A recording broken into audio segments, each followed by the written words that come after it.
ഈ ലോക്സഭാ തെരഞ്ഞെടുപ്പ് മൂന്ന് മുന്നണികൾക്കും ഏറെ നിർണായകമാണ്. എന്നാൽ അതേസമയം തന്നെ 2019 ആവർത്തിക്കും എന്നുള്ള ശുഭപ്രതീക്ഷയിലാണ് UDF.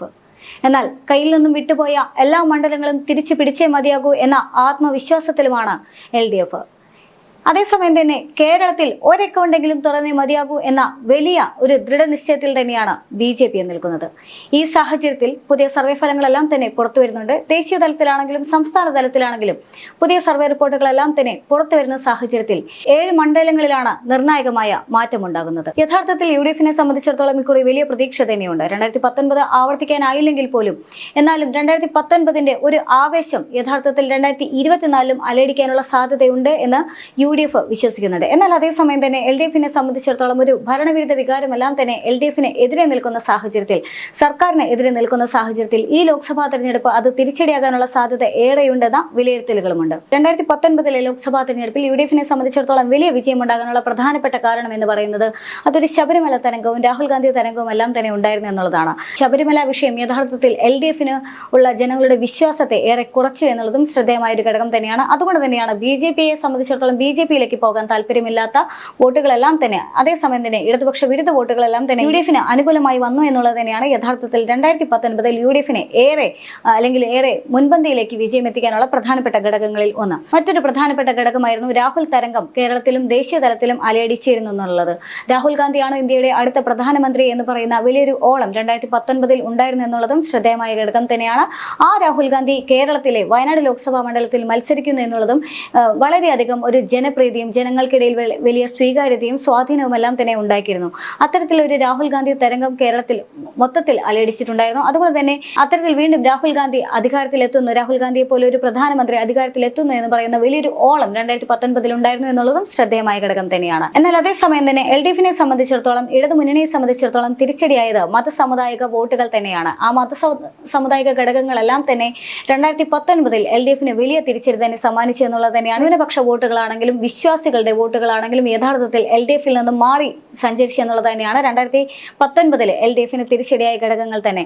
എന്നാൽ അതേ സാഹചര്യത്തിൽ ഈ മതസാമുദായിക വോട്ടുകളെല്ലാം തന്നെ 2 വർഷം കൊണ്ട് തിരിച്ചു പിടിക്കാനായിട്ട് 2021 നിയമസഭാ തെരഞ്ഞെടുപ്പിന് സാധിച്ചു എന്നുള്ളതും ശ്രദ്ധേയമായ ഘടകം തന്നെയാണ്. ഒരർത്ഥത്തിൽ നിയമസഭാ തെരഞ്ഞെടുപ്പിൽ ഇതെല്ലാം തന്നെ തിരിച്ചടിയാകാനുള്ള സാധ്യത ഏറെയാണ് എന്നുള്ള വാർത്തകളോ റിപ്പോർട്ടുകളെല്ലാം തന്നെ വന്നിരുന്നെങ്കിലും ഈ 2 വർഷക്കാലം കൊണ്ട് മതസാമുദായിക ഘടകങ്ങളെല്ലാം തന്നെ തങ്ങൾക്ക് അനുകൂല ഘടകങ്ങളാക്കി മാറ്റിയെടുക്കാനായിട്ട് CPMനോ അല്ലെങ്കിൽ LDFിനോ സാധിച്ചു എന്നുള്ളതും ശ്രദ്ധേയമായ ഘടകം തന്നെയാണ്. എന്നാൽ അതേ സാഹചര്യത്തിൽ 2024ലേക്ക് എത്തുന്ന സാഹചര്യത്തിൽ CPMനെ സംബന്ധിച്ചിടത്തോളം ഏറെ വിമർശനം ഉയരുന്നതും ഒരു ഏകപക്ഷീയ ഭരണത്തിലേക്ക് നീങ്ങുന്നു എന്നുള്ള തരത്തിലുള്ള വിമർശനങ്ങളാണ് ഇപ്പോൾ സംസ്ഥാന സർക്കാരിനെതിരെ ഉയരുന്നത് എന്നുള്ളതും ശ്രദ്ധേയമായ ഘടകം തന്നെയാണ്. മറ്റൊരു പ്രധാനപ്പെട്ട കാര്യം എന്ന് പറയുന്നത് 2019 എന്താണോ യഥാർത്ഥത്തിൽ LDFന് പ്രതികൂലമായി നിന്നിരുന്നത് അതെല്ലാം തന്നെ 2024ലേക്ക് വരുമ്പോൾ LDF സർക്കാരിന് അനുകൂലമായ സാഹചര്യം ഒരുക്കുകയാണ്. അതേ സാഹചര്യത്തിൽ തന്നെ മതമായാലും സമുദായമാണെങ്കിലും അത്തരത്തിലുള്ള എല്ലാ ഘടകങ്ങളും UDFന് പ്രതികൂലമായി വരുന്നു എന്നുള്ളതും ശ്രദ്ധേയമായ ഘടകങ്ങൾ തന്നെയാണ്. എന്ത് തന്നെയാണെങ്കിലും തിരിച്ചടിയാകുന്ന 7 ലോക്സഭാ മണ്ഡലങ്ങൾ ഏതൊക്കെയാണെന്ന് പരിശോധിക്കാം. ആദ്യം വരുന്നത് തിരുവനന്തപുരം, ആറ്റിങ്ങൽ, ആലപ്പുഴ, തൃശൂർ തുടങ്ങിയ 4 A+ മണ്ഡലങ്ങളാണ്.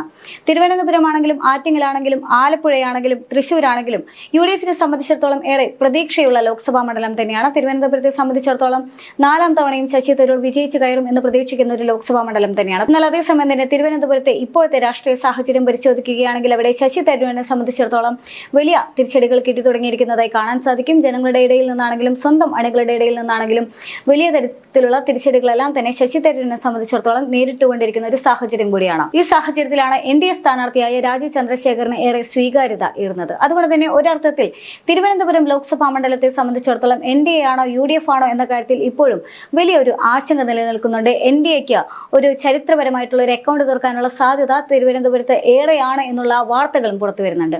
എന്നാൽ അതേസമയം തന്നെ സർവേകളെല്ലാം തന്നെ സൂചിപ്പിക്കുന്നത് തിരുവനന്തപുരം ലോക്സഭാ മണ്ഡലത്തെ സംബന്ധിച്ചിടത്തോളം കേവലം 28 അല്ലെങ്കിൽ 29% തന്നെയാണ് NDAയുടെ സീറ്റ് അല്ലെങ്കിൽ NDAക്ക് ലഭിക്കുന്ന ഭൂരിപക്ഷം എന്ന് തന്നെ അടിവരയിട്ട് പറയുന്നുണ്ടെങ്കിൽ പോലും ദേശീയ മാധ്യമങ്ങളിലെ സർവേകൾ പരിശോധിക്കുന്ന സാഹചര്യത്തിൽ തിരുവനന്തപുരത്ത് BJPക്ക് ഏറെ സാധ്യത കൂടുതലുണ്ട് എന്നുള്ള വിശകലനങ്ങളും വരുന്നുണ്ട്. എന്ത് തന്നെയാണെങ്കിലും അടുത്ത ലോക്സഭാ മണ്ഡലമാണ് ആറ്റിങ്ങൽ ലോക്സഭാ മണ്ഡലം. ആറ്റിങ്ങലിനെ സംബന്ധിച്ചിടത്തോളം V മുരളീധരന് ഏറെ പ്രതീക്ഷയുണ്ട്. V മുരളീധരനെ സംബന്ധിച്ചിടത്തോളം അദ്ദേഹം ഇത്തവണ എന്ത് തന്നെയാണെങ്കിലും വിജയിക്കാൻ സാധിക്കും, വലിയൊരു മുന്നേറ്റം യഥാർത്ഥത്തിൽ BJPക്ക് ഉണ്ടാകാൻ സാധിക്കും എന്ന് പറഞ്ഞുകൊണ്ട് കളത്തിലിറങ്ങിയ ഒരു മണ്ഡലം തന്നെയാണ് ആറ്റിങ്ങൽ ലോക്സഭാ മണ്ഡലം. അദ്ദേഹം ഏറെ ആഗ്രഹിച്ച് ഇറങ്ങിയ ഒരു മണ്ഡലം കൂടിയാണ് ആറ്റിങ്ങൽ ലോക്സഭാ മണ്ഡലം എന്ന് പറയുന്നത്. എന്നാൽ അതേസമയം തന്നെ ആറ്റിങ്ങലിനെ സംബന്ധിച്ചിടത്തോളം അവിടെയും ഒരു BJPയുടെ വിജയ സാധ്യത എന്ന് പറയുന്നത് കേവലം 28-29% തന്നെ നിൽക്കുന്നു എന്നുള്ളതാണ്. എന്നാൽ അതേ സാഹചര്യത്തിൽ അടൂർ പ്രകാശ് ആണെങ്കിലും വി ജോയ് ആണെങ്കിലും ഒപ്പത്തിനൊപ്പം എന്ന് തന്നെ പറയേണ്ടി വരും. പല സർവേകളും അടൂർ പ്രകാശിന് അനുകൂലമായി വരുമ്പോൾ പല സർവേകളും വി ജോയ്ക്ക് അനുകൂലമായി വരുന്നുണ്ട്. അതായത് ആറ്റിങ്ങൽ ലോക്സഭാ മണ്ഡലത്തെ സംബന്ധിച്ചിടത്തോളം UDFന് ഏറെ പ്രതീക്ഷയുണ്ട് എന്ന് കരുതിയിരുന്ന ആറ്റിങ്ങൽ ലോക്സഭാ മണ്ഡലത്തിൽ അവിടെ LDFന് ഒരു മുന്നേറ്റം കാണാൻ സാധിക്കുന്നുണ്ട്. വി ജോയ്ക്ക് ജനങ്ങൾക്കിടയിലുള്ള വലിയൊരു സ്വീകാര്യതയും LDFന്റെ ചില കോട്ടകളിലെല്ലാം തന്നെ അദ്ദേഹത്തിനുള്ള ഏറെ സ്വാധീനവും എല്ലാം തന്നെ ഒരർത്ഥത്തിൽ ആറ്റിങ്ങൽ ലോക്സഭാ മണ്ഡലത്തിന്റെ ജനവിധി മാറ്റിമറിക്കാനുള്ള സാധ്യതയുണ്ട് എന്നുള്ള പഠനങ്ങൾ വരുന്നുണ്ട്. മറ്റൊരു പ്രധാനപ്പെട്ട മണ്ഡലമാണ് ആലപ്പുഴ ലോക്സഭാ മണ്ഡലം. ആലപ്പുഴയെ സംബന്ധിച്ചിടത്തോളം KC വേണുഗോപാൽ എന്ത് തന്നെയാണെങ്കിലും വിജയിച്ചു വരും എന്ന് ഏറെ ഉറപ്പുള്ള ഒരു ലോക്സഭാ മണ്ഡലം തന്നെയാണ് ആലപ്പുഴ ലോക്സഭാ മണ്ഡലം. പക്ഷേ അതേ സാഹചര്യത്തിൽ AM ആരിഫിന്റെ ഒരു നില എന്ന് പറയുന്നത് സർവേകളെല്ലാം തന്നെ സൂചിപ്പിക്കുന്നത് AM ആരിഫിന് 1-2 വോട്ടിന്റെ ശതമാനക്കുറവ് അദ്ദേഹത്തിന് ഉണ്ട് എങ്കിൽ പോലും ഒരർത്ഥത്തിൽ ആ AM ആരിഫിന് വീണ്ടും ഉയരാനുള്ള സാധ്യതയുണ്ട് എന്നും മറ്റ് പല റിപ്പോർട്ടുകളും കാണിക്കുന്നുണ്ട് എന്നുള്ളത് തന്നെയാണ്. എന്ത് തന്നെയാണെങ്കിലും കോൺഗ്രസിന് ഉള്ളിലുള്ള ഇപ്പോഴത്തെ എല്ലാ അടിയൊഴുക്കുകളും എല്ലാ പ്രശ്നങ്ങളും പടലപ്പിണക്കങ്ങളെല്ലാം തന്നെ ഒരർത്ഥത്തിൽ ഈ ലോക്സഭാ തെരഞ്ഞെടുപ്പിനെ ബാധിക്കാനുള്ള സാധ്യത ഏറെയാണ്. അതേസമയം തന്നെ ആലപ്പുഴ ലോക്സഭാ മണ്ഡലത്തിൽ KC വേണുഗോപാലിന് അനുകൂലമായ തരംഗം ഉണ്ടാകാനുള്ള സാധ്യത കുറവാണ് എന്നുള്ള റിപ്പോർട്ടുകളും പുറത്തു വരുന്നുണ്ട്. അടുത്തത് തൃശൂർ ലോക്സഭാ മണ്ഡലമാണ്. തൃശൂർ ലോക്സഭാ മണ്ഡലത്തെ സംബന്ധിച്ചിടത്തോളം ഒരു ത്രികോണ മത്സരത്തിന് കളമൊരുങ്ങുന്ന ഒരു ലോക്സഭാ മണ്ഡലം തന്നെയാണ് തൃശൂർ ലോക്സഭാ മണ്ഡലം.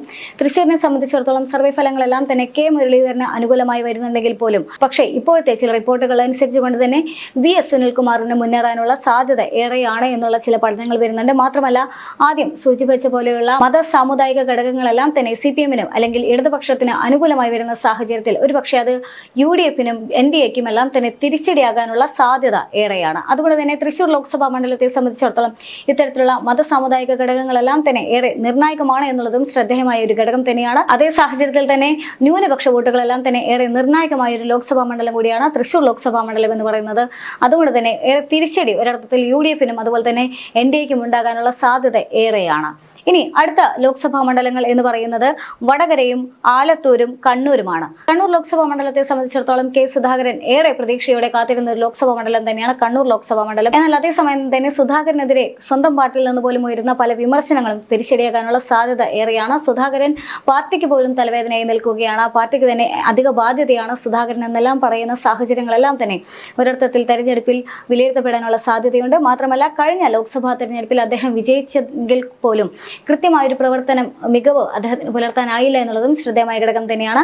അദ്ദേഹത്തിന്റെ ആരോഗ്യപരമായ പ്രശ്നങ്ങൾ മൂലമാണ് അദ്ദേഹത്തിന് അക്കാര്യങ്ങളിലെല്ലാം തന്നെ ശ്രദ്ധ ചെലുത്താൻ കഴിയാതിരുന്നതെന്നുള്ള വാദങ്ങളെല്ലാം തന്നെ ഉയർന്നു വരുന്നുണ്ടെങ്കിൽ പോലും സുധാകരനെ സംബന്ധിച്ചിടത്തോളം ജനങ്ങൾക്കിടയിലുള്ള പ്രീതി കുറയുന്നതായി മനസ്സിലാക്കാൻ സാധിക്കുന്നുണ്ട്. മറ്റ് 2 ലോക്സഭാ മണ്ഡലങ്ങൾ കണ്ണൂരും വടകരയുമാണ്. വടകരയെ സംബന്ധിച്ചിടത്തോളം ഷാഫിയുടെ ഒരു രംഗപ്രവേശം തന്നെ വളരെ വലിയൊരു കോളിളക്കം ഉണ്ടാക്കി ഒരു ഓളം സൃഷ്ടിച്ചുവെങ്കിലും ഇപ്പോഴത്തെ തെരഞ്ഞെടുപ്പ് ഫലങ്ങളെല്ലാം തന്നെ അനുകൂലമായി നിൽക്കുന്നത് KK ശൈലജ ടീച്ചർക്ക് തന്നെയാണ്.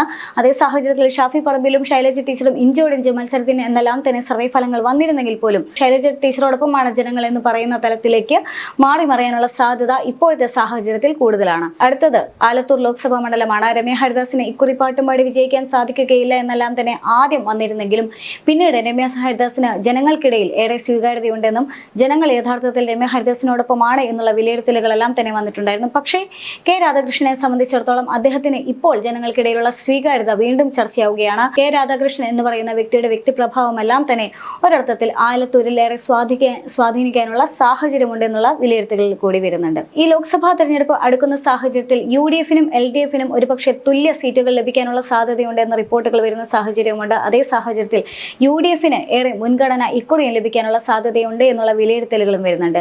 ഒരു തൂക്കസഭയിലേക്കെല്ലാം തന്നെ ഇത് നീങ്ങാനുള്ള സാധ്യതയുണ്ട് എന്നുള്ള പഠനങ്ങളും വരുന്നുണ്ട്. അതേ സാഹചര്യത്തിൽ BJPയെ സംബന്ധിച്ചിടത്തോളം വലിയ മുന്നേറ്റം ഉണ്ടാക്കാൻ സാധിക്കുമെന്നെല്ലാം തന്നെ പറയുന്നുണ്ട്. എന്നാൽ അതേ സാഹചര്യത്തിൽ ന്യൂനമത സാമുദായിക പ്രശ്നങ്ങളെല്ലാം തന്നെ പരിശോധിക്കുകയാണെങ്കിൽ ഇപ്പോഴത്തെ കോൺഗ്രസിനുള്ളിലെ എല്ലാ പ്രശ്നങ്ങളും പരിശോധിക്കുകയാണെങ്കിൽ കോൺഗ്രസിനുള്ളിലെ വിശ്വാസമില്ലായ്മയും കോൺഗ്രസിനുള്ളിലെ കുത്തൊഴുക്കുകളെല്ലാം തന്നെ പരിശോധിക്കുന്ന സാഹചര്യത്തിൽ ഒരുപക്ഷെ ഈ ലോക്സഭാ തെരഞ്ഞെടുപ്പ് UDFന് പ്രതികൂലമായി വരാനുള്ള സാധ്യത ഏറെയാണ്. കാരണം കോൺഗ്രസിന് കോൺഗ്രസിനുള്ള വോട്ടുകൾ അതൊരു പക്ഷേ BJP-യിലേക്ക് പോകാനുള്ള സാധ്യതയുണ്ട് എന്നുള്ളൊരു ആശങ്ക സൃഷ്ടിക്കപ്പെടാനുള്ള സാധ്യതയും ഇക്കുറി ഏറെയാണ്. കാരണം കോൺഗ്രസിൽ നിന്നും വലിയൊരു കുത്തൊഴുക്ക് BJP-യിലേക്ക് ഉണ്ട് എന്നുള്ളത് തന്നെ വലിയൊരു ആശങ്ക യഥാർത്ഥത്തിൽ ജനങ്ങൾക്ക് ഇടയിൽ ഉണ്ടാക്കുന്നുണ്ട് എന്നുള്ളതും ശ്രദ്ധേയമായ ഒരു വിലയിരുത്തൽ തന്നെയാണ്. ഈ സാഹചര്യത്തിലാണ് CPM-ന് അനുകൂലമായി ഈ ഘടകങ്ങളെല്ലാം തന്നെ നിൽക്കുന്നുണ്ട് എന്നുള്ളതും ശ്രദ്ധേയമാകുന്നത്. അതുകൊണ്ട് തന്നെയാണ് ഒരർത്ഥത്തിൽ ഒരു ത്രികോണ മത്സരത്തിലേക്കോ അല്ലെങ്കിൽ ഒരു ഇഞ്ചോടിഞ്ച് മത്സരം നടക്കുന്ന മണ്ഡലങ്ങളെല്ലാം തന്നെ ഒരർത്ഥത്തിൽ LDF-ന് അനുകൂലമായി വർത്തിക്കാനുള്ള സാധ്യതയുണ്ട് എന്നുള്ള വിലയിരുത്തലുകൾ വരുന്നത്.